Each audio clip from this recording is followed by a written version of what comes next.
Xbox has had a little bit of a rough time of it as of late, mostly due to a lot of their own self-inflicted wounds and things like that. It doesn't look like we're going to see an end to that anytime soon.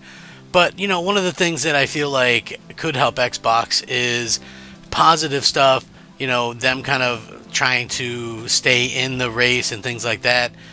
It's crazy to see how people kind of react to some of these type of announcements and things like that. But I think the PS5 Pro does have Xbox fans feeling a certain kind of way. So, take heart. This is something I think very good for Xbox fans. This is something that realistically, could really end up helping people come to Xbox at a certain point. I mean, I think a lot of us have been waiting for stuff like this to happen for a very long time. And, again, when we look at these announcements and we see the way that these things kind of happen, it happens so fast that, that we never really know where we stand with this stuff. But I want to get into it. What's up, everybody? Crap Gamer here with Crap Gamer Reviews, back with yet another video. Thank you so much for checking it out. I appreciate it. Please like, share, subscribe. I would appreciate that as well. It helps out the channel tremendously and means a lot to me personally. So, again, like I said, PlayStation, they haven't really done much, but it's one of those things where they can win by default, and the reason why is because Xbox has not really stuck to any plans per se that could realistically help them gain followers. I mean, they started to do that. Think about where the Xbox One started, right? Really, really badly. Everybody hated Xbox and things like that. You probably wouldn't think that they managed to get like almost 60 million console sales out of that, right? And they did. And, again, looking at the Xbox 360, and they did, like 86 million or whatever, but they also had a lot of those were red rings and, weren't functional. So, did they really lose much as people thought? They did lose some for sure, but people were buying into what Microsoft was selling. Things were going in the right direction, and then with this generation, sort of not with the Series X and S, and they're only going to be able to count on the Xbox One people for so long. At some point, that's going to completely die out.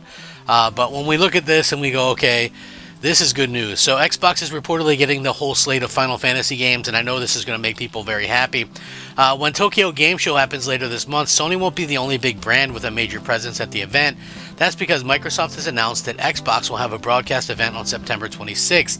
Beyond content from Xbox's own game studios as well as Activision and Blizzard, an exciting lineup of games from third-party developers, primarily based in Japan and across Asia, including games coming to Xbox Game Pass, will also be part of the event per a press release.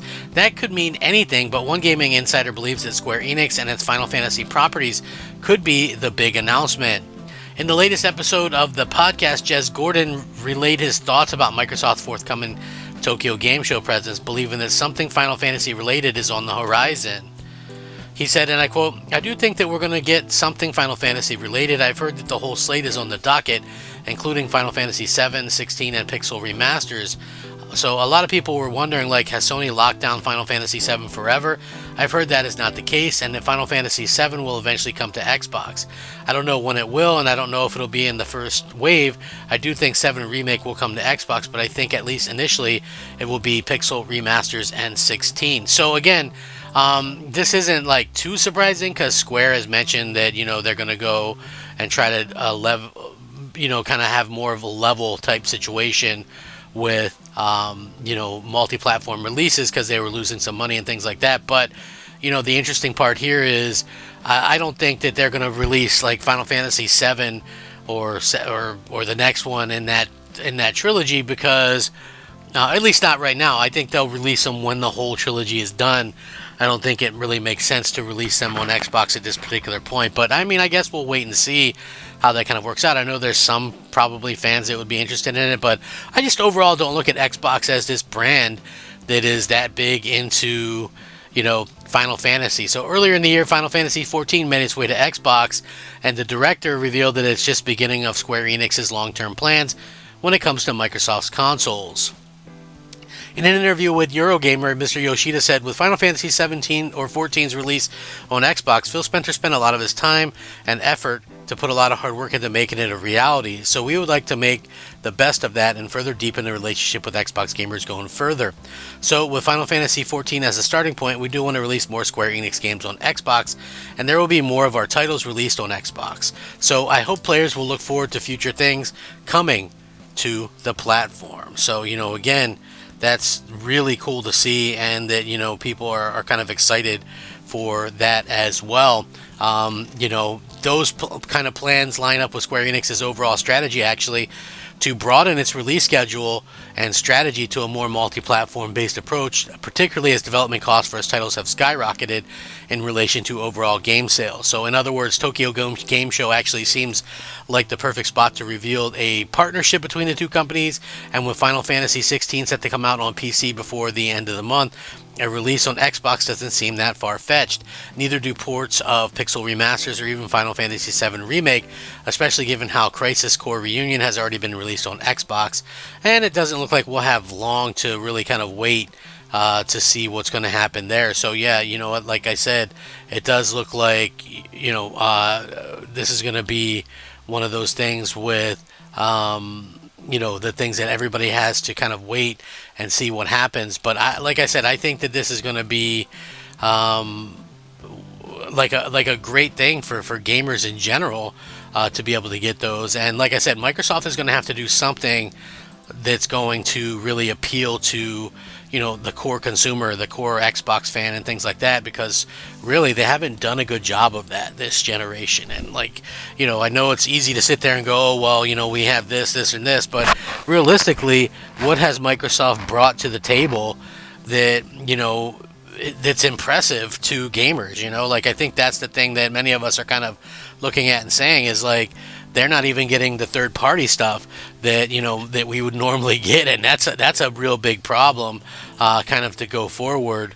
In general, is that people have to kind of make sure that everybody is going to see these things and kind of come about in a way that gamers are going to enjoy the platform and enjoy kind of what's going on and things like that. So yeah, I do hope that the way things come about, that things will change. Honestly, I thought that it was just one of those things where Microsoft could do a lot more, and obviously getting some of these games that people looked at and said, okay, well, these things aren't going to really happen the way that it are. So I think that that's one of those things that honestly people are going to kind of look at and go, okay, well, hey, look, they got Final Fantasy now. So, I think that could be a big boon for Microsoft at the end of the day. And, we'll have to see just how big of a situation that is, like that could lead to a lot of things for Microsoft in the future. That could lead to a lot of interesting announcements in the future. That could lead to a lot of games being on the platform just in general in the future. So if they can prove that, hey, we've got this platform that people can get excited about and things like that, even better. If everybody can kind of get on board with what Microsoft is trying to do, hey, again, even better to see that happen. So a lot of things are happening right now for Xbox. Not all of it good, but certainly not all of it is bad either. And I know a lot of people kind of want to make it out like it's like this extremely bad thing, but I honestly just do not see that right now. They're obviously going to keep going for a while longer, and are they going to ever match Sony? No, you can't be putting your stuff on that competing platform and hope to really accomplish much there. But will they have a little niche for themselves? I think that's entirely possible. I think it really just kind of comes down to what the fans want and how they react to some of this stuff. So again, the ball is really in Microsoft's court. I think that they've really dropped the ball in a lot of ways. I think that the main way that they've dropped the ball is by not having honest answers for fans, and that's unfortunate. So with that being said, thank you guys so much for watching. I'll link this in the description below. How do you guys feel about it? Would you play Final Fantasy on on Xbox, or are you one of those people that would be like, oh, I'll wait for it to come to Game Pass or whatever. So either way, let me know. Rack 'em up, fact 'em up, crap gamer 'em up. Hope you guys all have a great day. Rack 'em up again, and extra time for me. Have a great one.